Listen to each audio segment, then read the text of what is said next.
हरे कृष्णा हिराक्षी माता जी। जब हम आत्मा हैं और हम स्त्री पुरुष नहीं हैं तो धाम में स्त्री पुरुष क्यों है? बहुत बढ़िया क्वेश्चन है।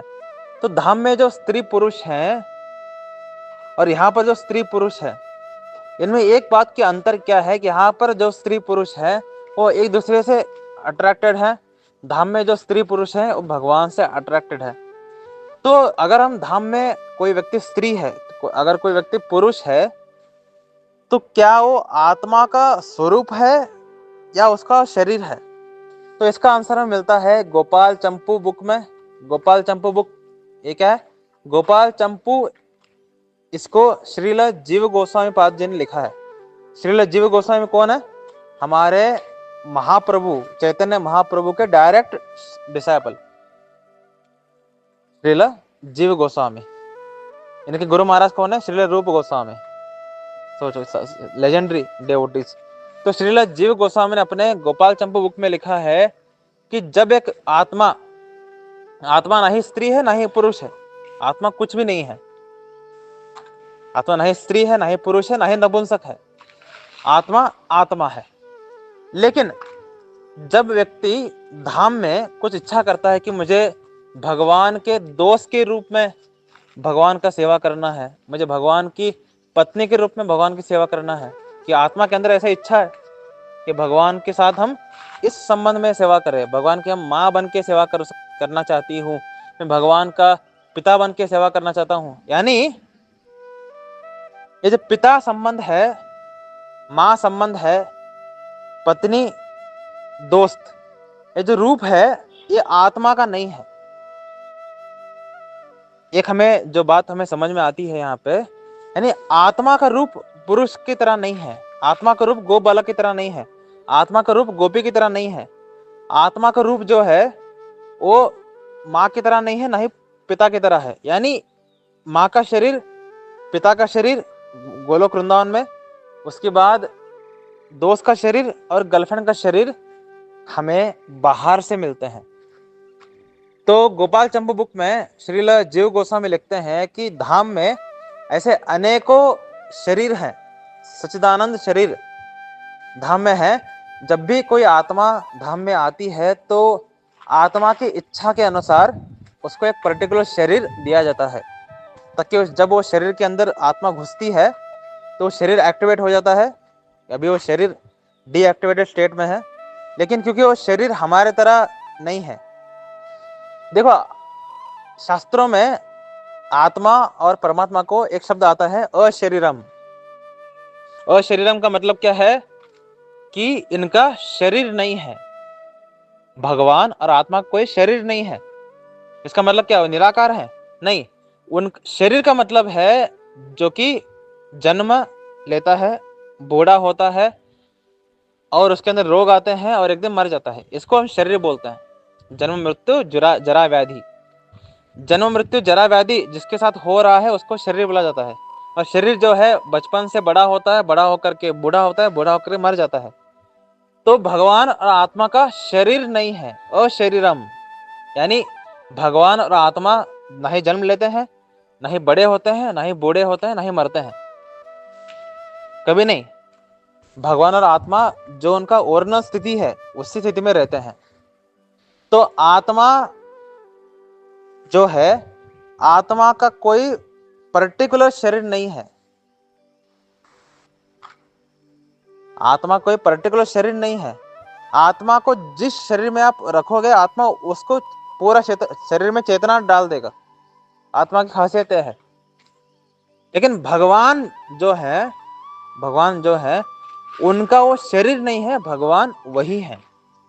भगवान और आत्मा में एक अंतर क्या है? जो भगवान हमें दिख रहे हैं ये उनका शरीर नहीं है, वो भगवान ही है। लेकिन हम आत्मा जो है, हम भगवान की शक्ति हैं। हम भगवान के शक्ति होने की वजह से हमारा कोई शरीर नहीं है। यानी हम बड़े बूढ़े ऐसे नहीं होते, हम हमेशा से एक ही स्टेट में हैं। जब हमका हमारा प्राकट्य हुआ तब से लेकर के हम अभी भी एक ही स्टेट में हैं, आत्मा के स्टेट में। क्या आत्मा के हाथ पैर पांव सब कुछ होते हैं? हाँ बिल्कुल होते हैं, लेकिन वो शरीर नहीं है। शरीर का मतलब क्या है, हम क्या समझे? शरीर का मतलब जब बड़ा बूढ़ा होता है, जन्म मृत्यु जरा व्याधि से फंसता है, इसको शरीर बोला जाता है। इसलिए शास्त्रों में अशरीरम लिखा गया है। अशरीरम का मतलब उनका शरीर नहीं है। हाँ बिल्कुल शरीर नहीं है उनका, लेकिन उनका आध्यात्मिक शरीर है। लेकिन आत्मा इतना छोटा है, शास्त्र में क्या बोला गया है, आत्मा का साइज कितना है? आप अपने बाल को निकालिए, बाल के अग्रभाग सामने वाला छोटा सा नोक जो होता है उसको काटिए और उसके 10,000 टुकड़े करिए, और जो एक टुकड़ा है उतना छोटा है आत्मा। अगर आत्मा का साइज इतना छोटा है तो धाम में जाएगा तो इतना छोटा आत्मा क्या सेवा कर पाएगा, है ना? भगवान को मुझे दोस्त बनना है, भगवान को मुझे ये बनना है वो बनना है, तुम्हारी इच्छा तो है, लेकिन तुम इतने छोटे हो, क्या सेवा कर पाओगे? तो भगवान क्या करते हैं, तुम्हारे दोस्त बनना है तो जैसे मैं हूं, है ना, सुंदर रूप में, वैसे ही मेरे पास अनेकों शरीर हैं सुंदर रूप वाले। ये 4 हाथ वाला शरीर जो कि बिल्कुल मेरे तरह दिखता है, ये 2 हाथ वाला शरीर जो कि बिल्कुल मेरे तरह दिखता है। इस तरीके से आत्मा को उन सच्चिदानंद शरीरों में डाला जाता है। दिस इज रिटन गोपाल चंपू, ठीक है, मैं अपने मन से नहीं बोल रहा। गोलोक वृंदावन में अनेकों ऐसे शरीर अवेलेबल हैं जो कि एमराल्ड से अलग अलग शक्तियों से बने हुए हैं, जो कि सच्चिदानंद है। यानी कभी वो बूढ़े नहीं होते, कहीं नहीं कभी वो उनका ग्रोथ होता है, और ना ही वो कभी मरते हैं, और ना ही उनके अंदर कभी रोग होता है।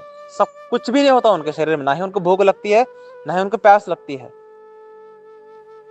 उनका शरीर हमेशा से ताजा, नवीन, पावरफुल रहता है। ऐसे शरीर पड़े हुए हैं आध्यात्मिक जगत में। जब भी कोई इतना छोटा सा नन्ना सा प्यारा सा आत्मा आ जाता है गोलोक वृंदावन, तो उसको उस शरीर में डाला जाता है ताकि उस शरीर में वो भगवान की सेवा कर सके। इसलिए जब हम अपना शरीर को छोड़ करके हम इस शरीर में आए ना, देखो अल्टीमेटली वहां का जो शरीर है वो भोग करने के लिए बना नहीं है। वहां पे जो भी शरीर है वो भोग करने के लिए बने नहीं है, वो शरीर केवल सेवा करने के लिए बना है। तो आत्मा ने बोला मुझे भोग करना है, कृष्ण ने बोला तुम अपने शरीर को तो देखो, तुम्हारा शरीर भोग करने के लिए बना ही नहीं है, तुम्हारे शरीर में भोग की इंद्रिय ही नहीं है, है ना? अगर आत्मा को भोग नहीं लगता, आत्मा को प्यास नहीं लगता, तो आत्मा कुछ खा भी नहीं सकता, आत्मा कुछ पी नहीं सकता। यानी आत्मा का मुंह बंद है? नहीं, उसको उसकी जरूरत नहीं है, उसको उसको उसकी जरूरत नहीं है। तो उसका शरीर उसके लिए बना नहीं है। ऐसा जब उसका शरीर उसके भोग के लिए बना नहीं है, तो जब आत्मा ने बोला कि मुझे भोग करना है, तो भगवान ने क्या किया, सेवा शरीर से हमें निकाला और भोग शरीर में डाल दिया और फेंक दिया यहाँ पे, जाओ भोग करो। समझ में आ रहे हैं आपको, है ना? यानी आत्मा ना ही स्त्री है, आत्मा ना ही पुरुष है, लेकिन धाम में भगवान की सेवा के लिए आत्मा स्त्री और पुरुष का शरीर में एंटर कर सकता है। और भगवान तो गेम क्या है कि ये जो आध्यात्मिक शरीर है, इसकी खासियत क्या है कि आध्यात्मिक शरीर कोई भी रूप बदल सकता है। तो अगर आप स्त्री के शरीर आपको मिला, लेकिन आपको लग रहा है कि यार अभी करेंटली ऐसी सेवा है जिसमें स्त्री के शरीर की जरूरत नहीं है, मुझे पिकॉक के शरीर की जरूरत है, क्योंकि श्री कृष्ण को इच्छा है कि पिकॉक के साथ वो नाचे बारिश में, तो व्यक्ति क्या करेगा, खुद के शरीर को ही पिकॉक के शरीर में बदल देगा। वो शरीर की विशेषता है। जैसे जैसे हम इंसान के शरीर में क्या हम उड़ सकते हैं? नहीं, इस शरीर कुछ चीजों के लिए ही लिमिटेड है, लेकिन पक्षी का शरीर उड़ सकता है। ये तो बहुत आसान है। अगर कोई बोले कि आध्यात्मिक शरीर से हम रूप बदल सकते हैं, हम पिकॉक से इंसान बन सकते हैं, इंसान से पिकॉक बन सकते हैं, ये तो मूर्खता है पूरा। ऐसा थोड़ी ना होता है भाई। तो इंसान का शरीर उड़ नहीं सकता ना, है ना? लेकिन पक्षियों का शरीर उड़ सकता है। क्या इंसान का शरीर पानी में जिंदा रह सकता है? नहीं, लेकिन फिश का शरीर जिंदा रह सकता है। यानी ये पंच महाभूत ही, जो 5 है ना, आकाश, अग्नि, जल, वायु, धरती, ये पांचों चीजें मिल करके अगर पानी में तैरने वाला शरीर बना सकते हैं, हवा में उड़ने वाला शरीर बना सकते हैं, इतना तेज दिमाग वाला शरीर बना सकते हैं इंसान का, ये पंचमहाभूत ही है ना। देवताओं का शरीर बना सकते हैं पंचमहाभूत ही, कीड़ों का शरीर बना सकते हैं, ये पंचमहाभूत ही कुछ कैसे भी प्रकार का शरीर बना सकते हैं। देन आध्यात्मिक मटेरियल्स क्या शरीर ने बदल सकते? बिल्कुल बदल सकते हैं। ये तो बहुत आसान है, इसमें अचिंत्य क्या है, ये तो बहुत आसान है ना। केवल ये पंचमहाभूत अलग अलग तरीके से जब शेप होते हैं तो अलग अलग शरीर बनते हैं, और अलग अलग शरीर अलग अलग कार्य कर सकते हैं। तो आध्यात्मिक शरीर है ना वो, जो कि सच्चित आनंद, इन तीन चीजों, इन तीन मटेरियल से बना हुआ है। ये भौतिक शरीर 5 मटेरियल से बना हुआ है, पृथ्वी जल अग्नि आकाश वायु, है ना। 5 चीजों से बना हुआ है, और ये पांचों चीजों को परमुटेशन कॉम्बिनेशन करके कुछ शरीर उड़ते हैं, कुछ शरीर तैरते हैं, कुछ शरीर चलते हैं, कुछ शरीर भागते हैं। अगर ये पंच महाभूत इतना बढ़िया काम कर सकता है, जो कि मटेरियल है, वो तो ट्रांसेंडेंटल है, वो क्यों नहीं कर सकता? तो आध्यात्मिक शरीर 3 चीजों से बना है, सत चित आनंद। इसके वजह से आध्यात्मिक शरीर किसी भी तरीके से एक्ट कर सकता है।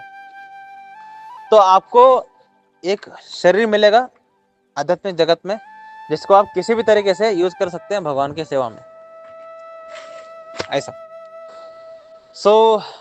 वहां पर स्त्री पुरुष क्यों है? भगवान की सेवा के लिए। यहाँ पर स्त्री पुरुष क्यों है? एंजॉयमेंट के लिए। एक्चुअली एक लाइन का आंसर था ये आपका प्रश्न। आपके प्रश्न में कोई दम नहीं था। आपको लग रहा होगा कि मेरे प्रश्न कितना अच्छा है, इसने तो 12 मिनट तक ऑडियो रिकॉर्ड किया। आपके प्रश्न में कोई दम नहीं था। 2 लाइन में 2 मिनट में आंसर दे सकता था मैं, लेकिन मैंने सोचा कि आपका प्रश्न का यूज करके मैं ग्रुप के लोगों को थोड़ा ज्ञान दे सकता हूँ ना, है ना। इसलिए मैंने आपके प्रश्न का यूज किया, और मैंने इस पर लंबा ऑडियो रिकॉर्ड किया, ताकि आपको और ग्रुप के लोगों को, दोनों को हेल्प हो। ठीक है।